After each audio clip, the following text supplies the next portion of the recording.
going on, you guys? For those of you who saw my video or my pictures the other day regarding that little critter, it's a tiny little critter that I found at the Gateway Trail. It was just a baby, you know. Had fur on it, but it was still so young that it was too weak to stand. Kept tipping over, and literally took a nap like every 30 seconds. And to be honest with you guys, I found the critter in the middle of the bike path, right?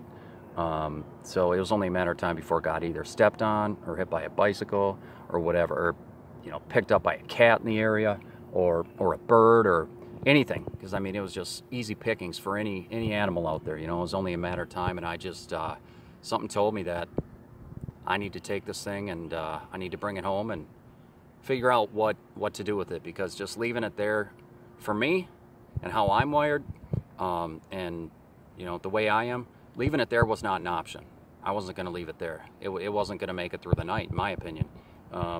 So I took it home, did some research, made a few calls, actually called the Animal Emergency Clinic of Minnesota, same place I had Nifty put down, and they luckily, I made the right decision to call them, because they're the ones that gave me the idea of calling the Wildlife Rehab Center of Minnesota or something like that. It's in Roseville, and all they do is basically nurse injured or abandoned or orphaned animals, whatever the situation is. They nurse them back to the point where they're strong enough to make it out in the wild again, and then they're released.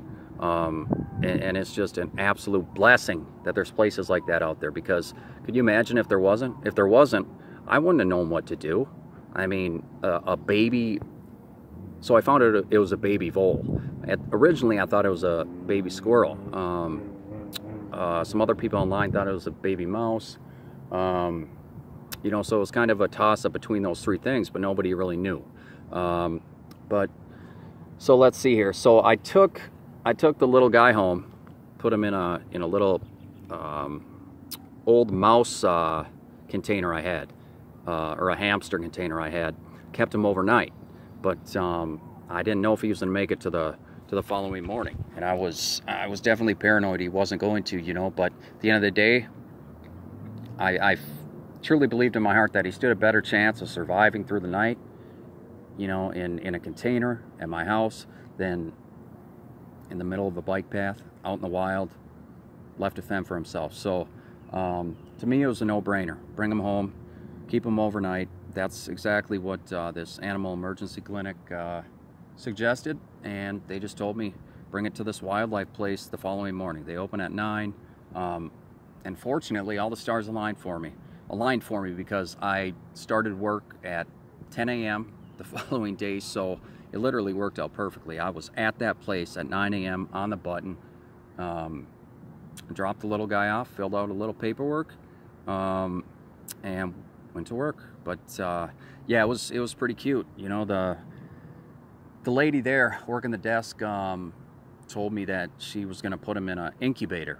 You know, so it definitely I don't know. It was just a cute little addition to the story. You know, that didn't even cross my mind that they had like animal incubators.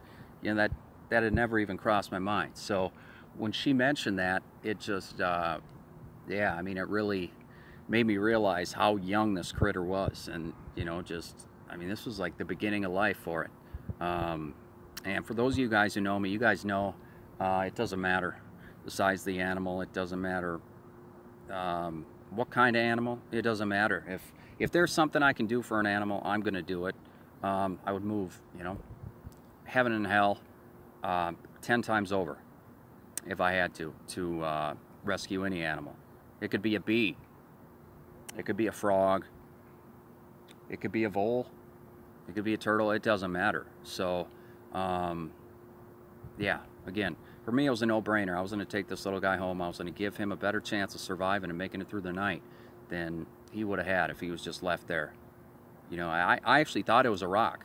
I thought it was a rock sitting there until I thought I saw it move. But I was super tired, so sometimes your eyes play tricks on you, and You know, you get little blurry vision occasionally, so that's what I thought it was. And then I got closer and I looked closer. And then I saw the fur, and that's when it hit me. Holy shit. This is a critter. This is an animal. And then I saw him, you know, trying to walk and kept falling over because just so young that the legs don't have any strength yet. They're too weak. Just kept falling over. Yeah, so he was out there. He was helpless. There was nothing he could do. Just too young and way too vulnerable to be left out there. So I don't know how he got away from the crib, if he fell from a tree or what, but I don't know what the situation was, but he somehow got away from the crib. So I don't know, he might be the wanderer of the bunch, but yeah, anyways, I like to think it's a happy ending to a very interesting story, you know, because I was able to get it to this place, and he was alive when I brought him there, so I'm hoping that you know, he's still hanging in there, and they're nursing him back to or nursing him to a point where he can be strong enough to survive in the wild. And yeah, hopefully he goes on and lives a meaningful little existence doing his thing out there, you know. So yeah, but I actually called the place. I called the place yesterday afternoon, left a voicemail. It sounds like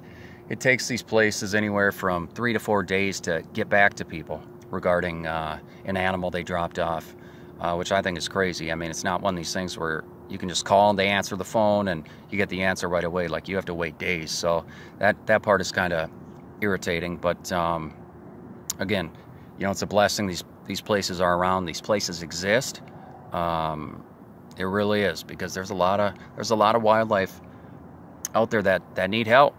You know, regardless of the situation, there's a lot of animals. I mean, life out in the wild for animals is not tough, man. It's a hard road. It's war every day for these critters, you know. So yeah, thank God for facilities like this that'll take these animals in free of charge and, you know, take care of them, look after them, and then ultimately release them back to their natural environment so they can go on and live, you know, organically the way they're meant to live.